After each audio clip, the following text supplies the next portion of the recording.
Friends எல்லாம் எப்படி இருக்கீங்க? இப்போது நம்ம பட்டர் பீன்ஸ் அவியல் பண்ண போகிறோம். பட்டர் பீன்ஸ் அவியல் பண்ண போகிறோம்.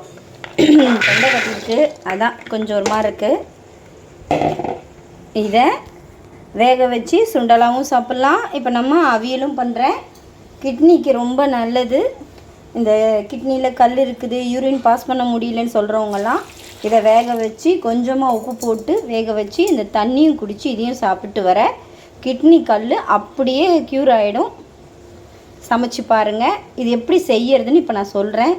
ஃபஸ்ட்டு இதை நம்ம இப்போ வேக வைக்கிறோம். கொஞ்சமாக உப்பு போட்டு வெந்துட்டுருக்கு. நல்லா வேகணும். இந்த தண்ணியும் நல்லா சுண்டணும். கொஞ்சம் ரொம்ப சுண்டக்கூடாது. நம்ம குடிக்கிற அளவுக்கு எடுத்துட்டு இந்த பருப்பு நல்லா வெந்தால் இந்த தண்ணி வேஸ்ட் பண்ணக்கூடாது. அதுக்கு தான் நல்ல தண்ணியில் வேக வச்சுருக்கேன். ஸோ இதுக்கு என்னென்ன தேவைன்றதை இப்போ நான் காமிக்கிறேன். இதுக்கு எப்பயுமே சின்ன வெங்காயம் போட்டால் ருசியாக இருக்கும். சின்ன வெங்காயம், தேங்காய், பச்சை மிளகா, கொஞ்சோண்டு சீரகம், ப்ளஸ்ஸு கொஞ்சம் இஞ்சி பூண்டு. நம்ம எடுத்து அரைக்கவும் செய்யலாம், இல்லை அரைச்சி வச்சதையும் யூஸ் பண்ணிக்கலாம். இதுதான். இப்போ அது வெந்த உடனே நம்ம ப்ராசஸ் ஸ்டார்ட் பண்ணலாம். நான் எடுத்து வச்சதெல்லாம் அப்படியே மைய அரைச்சிட்டேன். அதுக்கப்புறமா இங்கே பாருங்கள், இதுவும் வெந்துருச்சு. இப்போ எடுத்து நம்ம தாளிக்க வேண்டியது தான். வச்சு தண்ணி எடுத்துட்டேன் நான் குடிக்கிறதுக்கு. ப்ளஸ் பட்டர் பீன்ஸு லைட்டாக அந்த தண்ணி எடுத்துகிட்டு வடித்து வச்சுருக்கேன். அடுப்பத்தை வச்சு திருப்பியும் எண்ணெய் ஊற்றி, இதுக்கு கடுகு போடக்கூடாது, சீரகம் தான் போடணும். எப்பயுமே அவியலுக்கு சீரகம் போட்டால் ரொம்ப நல்லாயிருக்கும். கருவேப்பிலை இருந்தால் கருவேப்பிலை போடலாம். ஆக்சுவலி இதை போட்டுட்டு இஞ்சி பூண்டு போடணும்.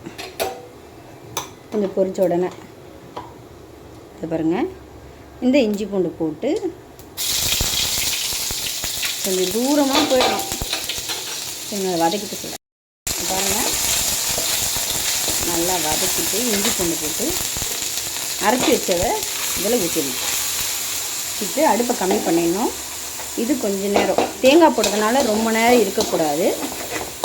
நான் உப்பு இதில் கம்மியாக தான் போடுவேன். ஏன்னா வேக வச்சதில் உப்பு இருக்கும் இல்லையா, அந்த வாட்டர் வேறு நம்ம ஊற்றுவோம். அதனால் எதுக்கு அந்த தண்ணி நான் குடிக்கிறேன்னு நினைக்கிறீங்களா? எனக்கு கால் பிளாடர் ஸ்டோன் இருக்குங்க.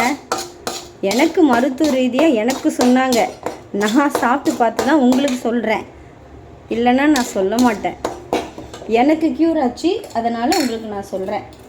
நான் கால் பிளாடருக்கு மட்டும் ஆப்ரேஷன் தான் பண்ணணும்னு சொல்லுவாங்க. அது வெளியே வரத்துக்கு வாய்ப்பே இல்லை. ஆனால் இதெல்லாம் குடித்தோம்னா இந்த கொஞ்சம் அந்த பெயின் இருக்கும் இல்லையா, அது முன்னாடி கொஞ்சம் காப்பாற்றிக்கலாம் இல்லையா, அதுக்கு சொல்கிறேன். பாருங்கள், எல்லாத்தையும் போட்டு அப்படியே கொஞ்சம் நேரம் இதை அடுப்பில் இருக்கணும். இதோட இப்போ நம்ம வேக வச்சுருக்கோம்ல, இதை அப்படியே இதில் போட்டுடணும். இதை போட்டு இது கொஞ்சம் வேகணும். வெந்தால் உங்களுக்கு ரொம்ப நல்லாயிருக்கும். இதில் நீங்கள் கொஞ்சோண்டு பெருங்காயத்தூள் போட்டுக்கலாம். உங்களுக்கு வேணும் உங்கள் ஃப்ளேவருக்கு கொஞ்சோண்டு சீரகத்தூள், மிளகுத்தூள், என்ன வேணால் அது போட்டுக்கலாம். காரம் பத்தலைன்னா. நானே மிளகா கொஞ்சம் அதிகமாக தான் வச்சுருக்கேன், ஆனாலும் சொல்கிறேன். அவியல் ரெடி ஆகிடுச்சு. அவ்வளோதான். கடைசி ஒரு விஷயம் பண்ணிட்டா முடிஞ்சிச்சு. ஆஃப் பண்ணி அவியல் ரெடி பண்ணியாச்சு. இப்போ கடைசியாக ஒரு விஷயம் பண்ணணும். இங்கே பாருங்கள், கொஞ்சமாக தயிர். அவியலுக்கு தயிர் இல்லைன்னா அவியலே கிடையாது. மிக்ஸ் பண்ணி காட்டுறேன் பாருங்கள். அவ்வளோதான். இது ஓகே, டிஸ்பிளேயில் வைக்கிறேன். பிடிச்சிருந்தா லைக் பண்ணுங்கள், ஷேர் பண்ணுங்கள், கம்பல்சரி சப்ஸ்கிரைப் பண்ணுங்கள். அப்போ தான் என்னுடைய வீடியோவில் நல்ல நல்ல வீடியோஸ்லாம் பார்க்க முடியும். இதை சாப்பிட்டு நிறைய பேர் கால் பிளாடர் ப்ராப்ளம் இருக்கிறவங்கலாம் க்யூர் ஆகுங்க. ஹாஸ்பிட்டலுக்கும் போங்க. அதுக்கு முன்னாடி ரொம்ப வலி இருந்துச்சுன்னா வீட்டில் இந்த மாதிரி செஞ்சு சாப்பிடுங்க. கீரைக்காரங்கிட்ட சொன்னால் கண்டிப்பாக எடுத்துகிட்டு வந்து கொடுப்பாங்க. கொஞ்சம் காஸ்ட்லி தான்.